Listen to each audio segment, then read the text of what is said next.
पपीता एक स्वादिष्ट और पौष्टिक फल है। अपने प्रदेश के किसान पपीता की खेती बड़ी पैमाने पर करते हैं क्योंकि पपीते की खेती से कम समय में अच्छी आय मिल जाती है। लेकिन पपीता के बाग में इस समय कुछ रोगों का प्रकोप दिखाई दे रहा है, जिनका समय से रोकथाम करना बहुत ही जरूरी हो जाता है, नहीं तो पपीते की खेती को भारी नुकसान हो जाता है। इसलिए किसान भाइयों, आप पपीता के बाग में लगने वाले रोगों का नियंत्रण कैसे करें, इस बारे में उचित सुझाव दे रहे हैं डॉक्टर राकेश पांडे।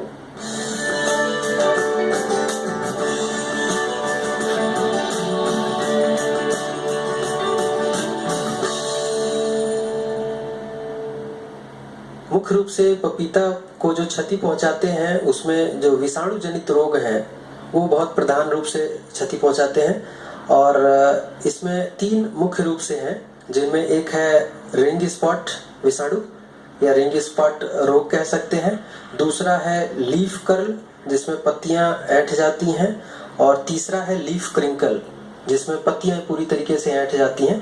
ये 3 मुख्य रोग हैं जो पपीते को क्षति पहुंचाते हैं। जिसमें जो रिंग स्पॉट विषाणु है, इसके लक्षण की पहचान की जा सकती है कि इसमें जो पत्तियों का डंठल होता है वो थोड़ा लंबा हो जाता है, पत्तियां चित्तीदार हो जाती हैं और उनकी शिराएं जो होती हैं वो एकदम स्पष्ट होती हैं। इस प्रकार के जो विषाणु से प्रभावित जो पौधा है उसमें फल नहीं लगते हैं और यदि अगर प्रौढ़ अवस्था में आता है जिसमें फल लग गए हैं तो फलों पर भी एक गोल आकार का छल्ला देखा जा सकता है। जो लीफ कर्ल है जिसमें पत्तियां जो हैं ऊपर की तरफ मुड़ जाती हैं और इसमें भी फल नहीं लगते हैं इस रोग से प्रभावित पौधों में। और जो तीसरा रोग मैंने बताया लीफ क्रिंकल, उसमें भी पत्तियां के साथ साथ इसमें तना भी ऐंठ जाता है। पपीता उत्पादक किसानों को सबसे अधिक नुकसान इन्हीं रोगों से होता है, इसलिए पपीता की खेती करने वाले किसानों को इस रोग से फसल को बचाने के लिए जरूरी उपाय अपनाने होंगे। तो आइए जानते हैं कि पपीता के पौधे में यह रोग लगता क्यों है और इस रोग से बचाने के उपाय क्या हैं। ये सामान्य तौर पर इनका कोई व्यवहारिक निदान नहीं है, लेकिन जो कीट जैसे कुछ माहू हैं या और रस चूसने वाले जो कीट हैं सफेद मक्खी, तो माहू या अन्य रस चूसने वाले कीट के लिए यदि इमिडाक्लोप्रिड 3 मिलीलीटर प्रति 10 लीटर पानी में घोल बना करके छिड़काव किया जाए 10 दिन के अंतराल पर 2 से 3 बार, तो इनकी संख्या कम हो सकती है। हम थाले में जो पपीता का थाला है उसमें यदि हम नीम का खली या करंज का खली प्रयोग करते हैं तो भी इस रोग में कमी देखी जा सकती है। इसके अलावा पपीता में कुछ और भी रोग और कीट लगते हैं जिनका प्रकोप हो जाने पर पौधों को नुकसान होता है और उपज पर विपरीत प्रभाव पड़ता है। इसलिए आइए इन रोग कीटों की पहचान और नियंत्रण पर विस्तार से जानते हैं। जैसे कि एक जड़ तना गलन रोग भी देखा जाता है प्रायः पपीते में। इसमें जो जड़ों के पास जो भूमिगत तना है वहां पर जलीय धब्बे पहले देखे जाते हैं और बाद में धीरे धीरे उनमें सड़न शुरू होकर के पूरा पौधा खत्म हो जाता है। तो इस रोग की रोकथाम के लिए यदि कॉपर ऑक्सीक्लोराइड नामक फफूंदनाशी का 3 ग्राम प्रति लीटर पानी की दर से यदि हम जड़ों को तर करते हैं और ये 4-5 दिन के अंतराल पर 2-3 बार हमको प्रयोग करना होगा तो इस रोग की रोकथाम कर सकते हैं।